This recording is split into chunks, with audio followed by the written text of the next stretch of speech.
फ्लॉवरची लागवड करण्यापूर्वी ना आपल्याला भरपूर सारी पूर्वतयारी करावी लागते. म्हणजे सरी पाडल्यापासून तर तणनाशक मारल्यापर्यंत. तर आपण इकडे कांदे निघत आपलं वावर बिवर नांगरून ठेवलं होतं बरं का. नंतर आपण रोटा वगैरे मारून घेतला आणि रोटा मारल्यानंतर डायरेक्ट आपण सरी पाडायला सुरुवात केली बरं का. आता आपण फ्लॉवर पिकासाठी ना 2.25 फुटाची सरी पाडतो आणि आपली फ्लॉवर जी आहे ना ती फ्लोच्या भरण्यावर असते. म्हणजे आपण ना ड्रिपो काय फ्लॉवर करत नाही, कारण पानकाळ्याचे दिवस असल्यामुळे काय पाणी भरायची पण एवढी गरज येत नाही.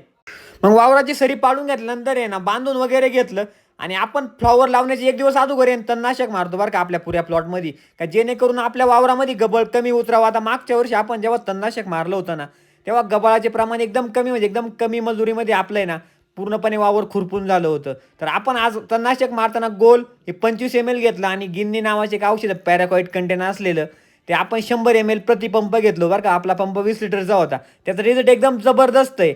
आपण जो पहिला फ्लॉवरचा प्लॉट लावला तिथं 15-22 व्हरायटी लावली बघा. आता भरपूर शेतकरी विचारतात नेमकी आता ही कोणती व्हरायटी आहे.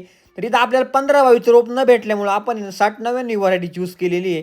आता कसं आहे माहिती आहे का, 15-22 ही चांगली व्हरायटी आहे बरं का. म्हणजे उन्हाळ्यात पण चालते आणि आपण पानकळ्यात पण तिची रिस्क घेऊन लावतो. आता यावर्षी आपण 60-90 पहिल्यांदाच लावून राहिल्यामुळे रिझल्ट काय असेल ते कळेल तेव्हा जेव्हा